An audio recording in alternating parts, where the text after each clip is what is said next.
Hey, my babies, welcome back to the King Kane Way TV. You already know who it is. It's me, King Kane. I'm here.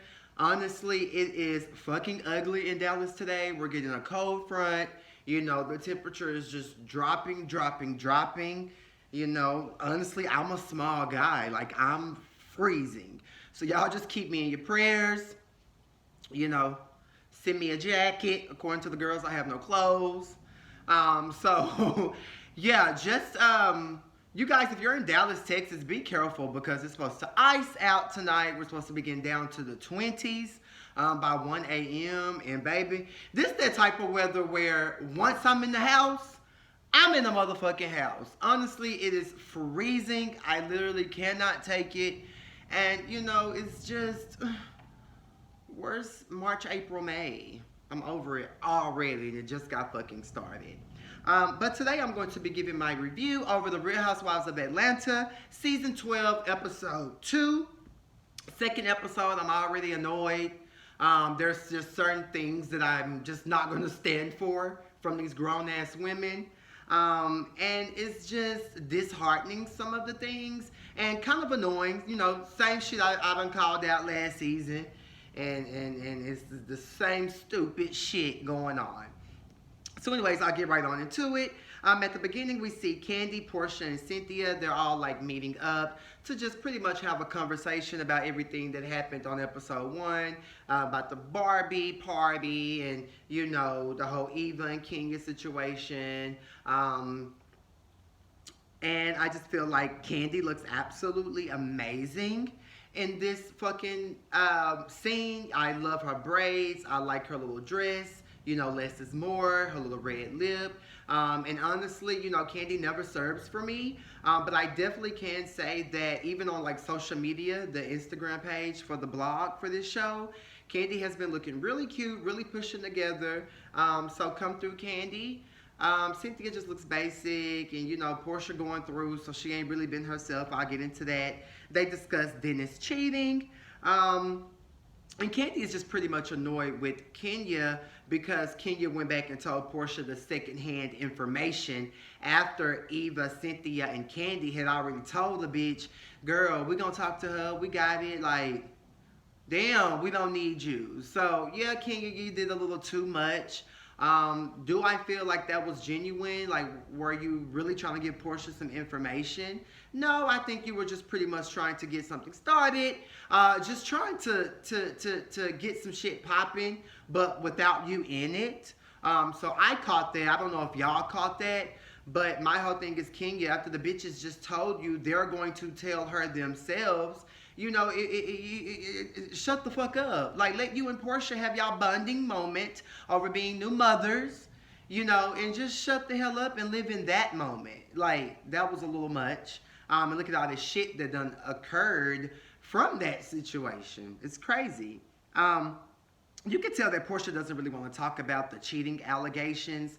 This is it's different because I feel like Portia has always been open about her relationships and just things she's going through. And, she's always been that open girl, ever since she divorced her ex-beard. And I'm just not going to say his name because I never saw for that queen. So, anywho, you can just totally see the uncomfortableness in Portia, and I totally hate this. It doesn't sit well with me. Like, I want my old bubbly Portia back.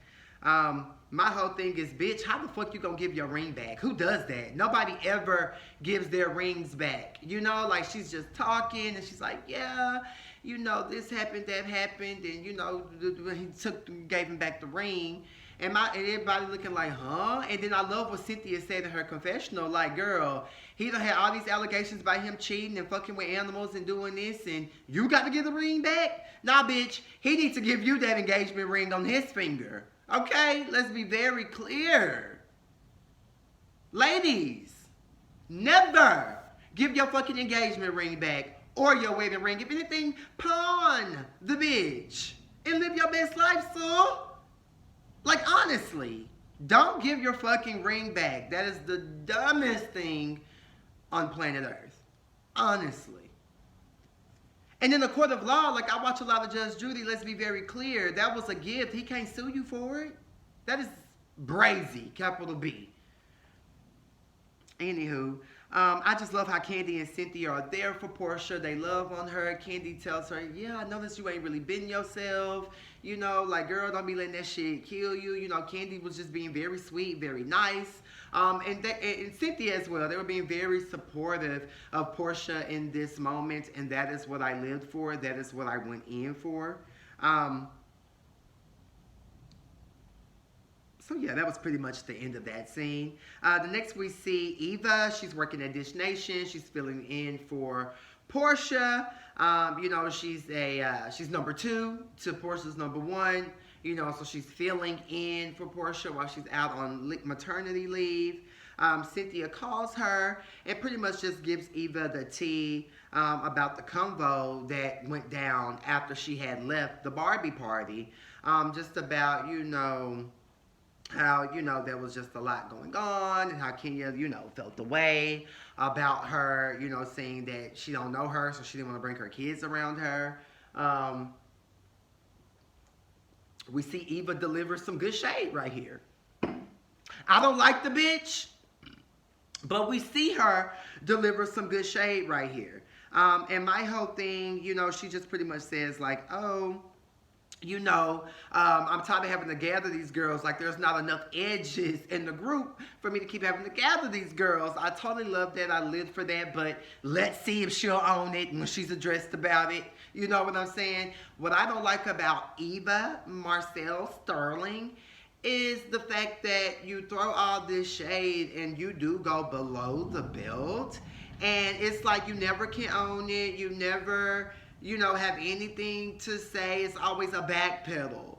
And for me, I don't respect it. You know, that might just be the hood ghetto in me. You know, I don't like no fake ass bitch. I ain't never like no fake ass bitch. And I'll never like a fake ass bitch. You know, that's just period, like across the board.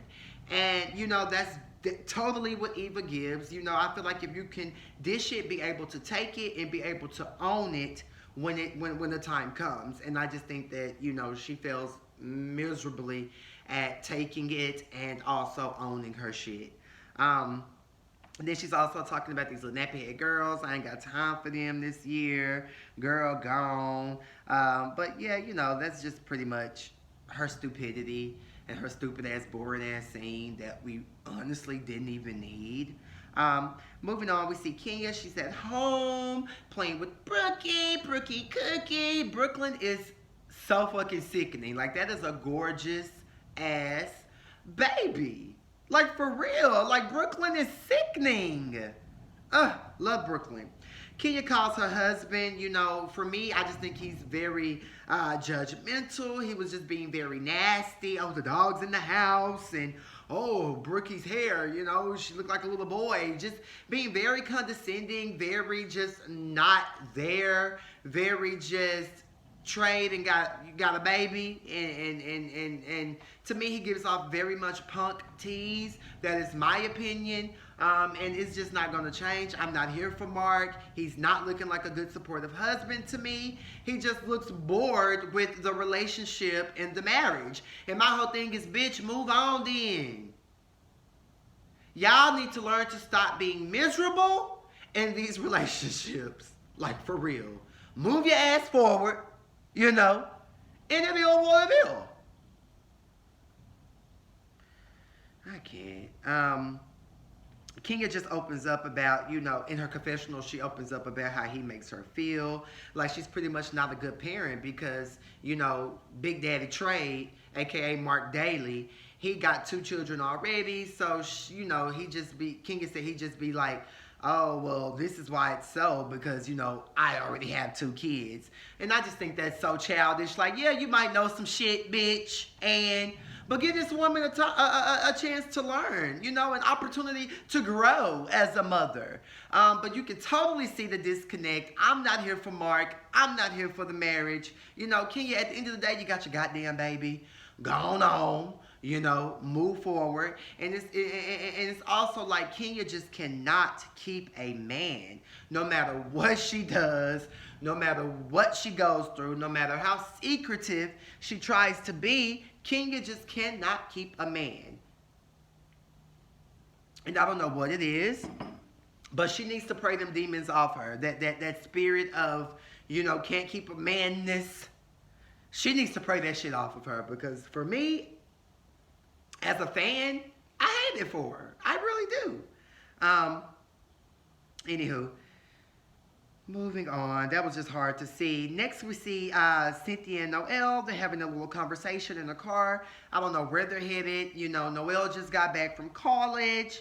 And, Noelle just pretty much opens up that she's sexually fluid. She like what she like. In other terms, if there's a girl that she likes, she gonna fuck with him. If there's a nigga that she likes, she gonna fuck with him.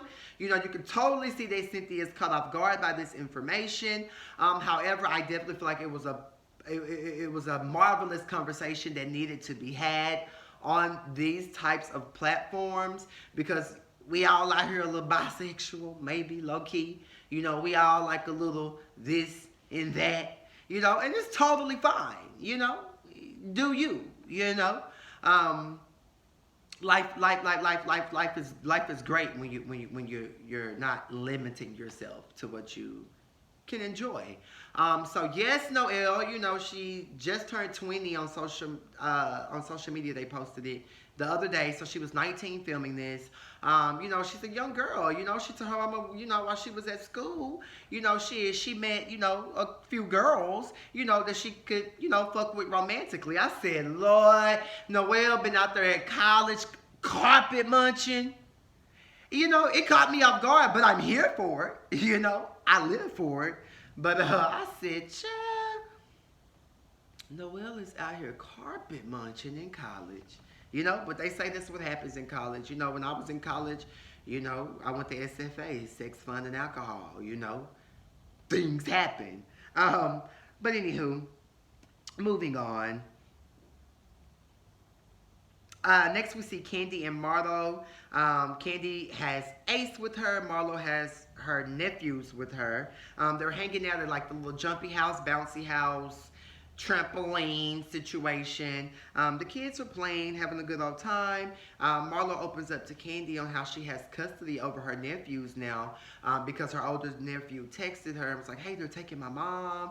And, she's like, okay, is it the police? And he's like, no, like the mental health people, they're taking her away. Marlo almost broke down to Kandi. I thought that this was a beautiful moment. Like, Marlo, thank you so much for opening up. I don't see why the bitch ain't got a peach. Like, goddamn, she could find her a man to be her situation while she filmed. I just think Marlo deserves a peach, and I'm loving the fact that she was able to open up and we're able to see a little bit more about Marlo's personal life. This is reality TV. Like, goddamn, a bitch want to see what the fuck y'all bitches really going through.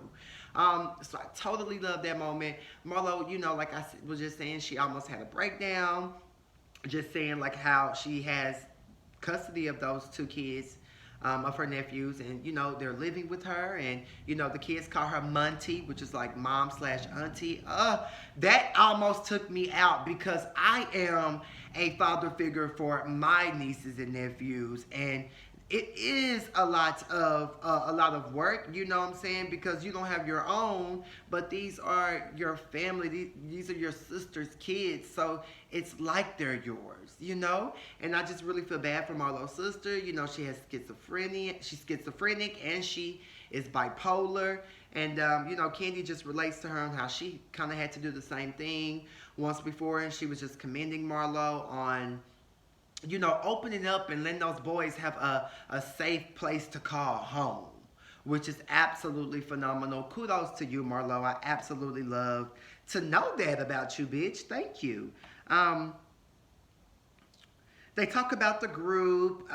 Pretty much, Marlo was like, well, girl, I was going to ask you about the group. Well, Kandi lets her know that, she feels like her and Nene are okay. At the reunion, Nene was saying Kandi wasn't important when it came down to her and Cynthia's situation. But Kandi said that Nene did reach out and give her, like, a happy birthday shout out. So that's what's up. So Kandi feels like her and Nene are going to move forward. And Kandi says something that's very important, that Marlo, the group needs to get to know her as Marlo, as herself, and not as someone who's coming to defend Nene all the time. Candy hit the nail on the goddamn hammer. And I think that, production is going to let us get to know Marlo Hampton this season. So that's what's up. Absolutely love that moment. Next we see Portia and Shamia with their daughters. They're just discussing. They're having girl talk, and they're discussing. Portia is letting Shamia know how Dennis, they met at the doctor's office for the baby's appointment, and after that, they were coming home, and Dennis wanted to stop at the liquor store, and she's like, okay, I have one drink. They got to the house, they was watching a movie, but it was a series, and they ended up sleeping together. She said she just came off of her 6-week wait, and she said she's human, and they did have sex. Girl, that's your fiance. Fuck your fiance. I applaud Portia for opening up to this, because it's a lot of bitches that do this shit. Like, this shit is not unheard of. So all y'all bitches out there trying to judge Portia for fucking her fiance / baby daddy, even though they going through what they going through, y'all know y'all doing the same damn thing. We all done went back to that old nigga, that old bitch, that old thing, when we needed what we needed. And at the end of the day, like the bitch just said, she was coming off for 6 weeks, like she was horny, like goddamn. So, I feel like, do you, Portia, but you need to realize and keep the two separate. Be a fucking co-parent, and then let him get his act together. Sex does confuse things, so just be fucking careful. And Shamia was just, asking her the right questions that needed to be asked for Portia to realize her own situation. I just feel like, Portia, I hope you're not pregnant again. Like, what are you doing? Like, the nigga was just cheating on you while you were pregnant. Calm down. Honestly, that was a little weird. My whole thing, PJ's stomach was hurting. It's probably why her stomach was hurting, because shit, that demon was in the house, and that sex spirit, and y'all got too much drama going on in the media. That's probably why that little baby's stomach was hurting. Little PJ just be looking over it. PJ doesn't want the cameras in her face. PJ is a mood. Let's be very clear. Love me some PJ.